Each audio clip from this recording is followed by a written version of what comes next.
వస్తే ఒక నేరం మీద ఆడికి ఏముందో తెలియదు మనకి. అతనికి ఫైల్స్ ఉంది వెంటనే వచ్చేయాలి, మాకు ప్రాణం పోతుంది. ఫైల్స్కి ప్రాణం పోతాం ఏంటి? లబలబలు ఆడిపోయారు రాష్ట్రంలో ఉన్నటువంటి చంద్రబాబు దగ్గర నుంచి మొత్తం అంతా కూడా. ఫైల్స్కి తెచ్చి రమేష్ హాస్పిటల్లో వైద్యం కావాలంట.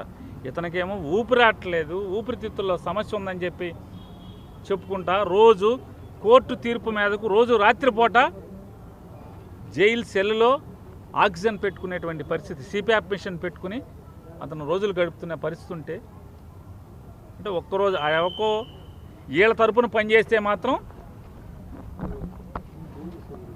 ఫైల్స్ ఉన్నాయని చెప్పిన. ఎప్పుడో ఫైల్స్ ఆపరేషన్ చేయించుకుంటే ఫైల్స్ ఆపరేషన్ అయింది చచ్చిపోతాడండి. ఫైల్స్ ఆపరేషన్ అయితే చచ్చిపోతాడండి.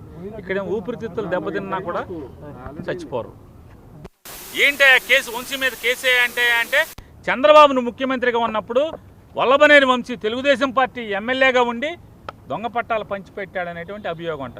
మరి ఆ ప్రభుత్వాన్ని నడిపినోడిని ముద్దాయి చేయిద్దా? అప్పుడున్న రెవెన్యూ మినిస్టర్ని ముద్దాయిని చేయిద్దా? తప్పుడు ప్రభుత్వం మీదే కదా. మీరు ఏవేదైతే వాళ్ళ వంశీ మీద అభియోగం చేస్తున్నారో, దొంగ పట్టాలు పుట్టించి పట్టాలు పంచిపెట్టాడు తెలుగుదేశం ప్రభుత్వంలో అని చెప్పని, దానికి కారణం మీరే కదా. మరి మీరు ముద్దాయిలు అవరా?